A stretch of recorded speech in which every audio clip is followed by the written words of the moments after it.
Nakabuo na ng partial committee report ang Quad Committee kasunod ng 12 pagdinig ukol sa issue ng extrajudicial killings at war on drugs campaign ng Administrasyong Duterte at mga illegal na aktibidad sangkot ang Philippine Offshore Gaming Operators o POGO.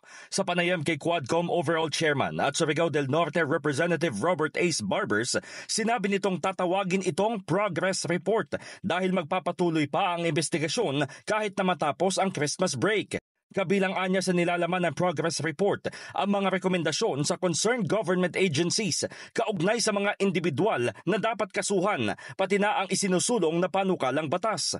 Ipinunto ng kongresista na minarapat nilang paaprubahan na sa plenaryo ang report dahil may mga issue na dapat na agad maaksyonan at ang mga naturang output ng Quadcom ay natalakay na ng husto. Umaasa rin si Barbers na masesertipikahan ni Pangulong Bongbong Marcos bilang urgent ang mga panukalang batas upang maihabol pa bago matapos ang 19th Congress kasama na ang pag-amyenda sa Comprehensive Dangerous Drugs Act of 2002.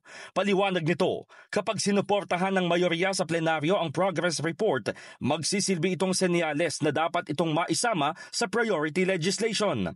Target nilang ihabol ang approval bago ang Christmas break upang mapagtuunan na nila ng pansin ang iba pang issue sa illegal na droga at EJK. Pinag-iisipan naman ng mega panel na formal nang i-terminate ang mga pagdinig patungkol sa POGO. In the heart of changing lives, ako si Brigada Haji Caaminio ng 105.1 Brigada News FM Manila, The Music and News Authority.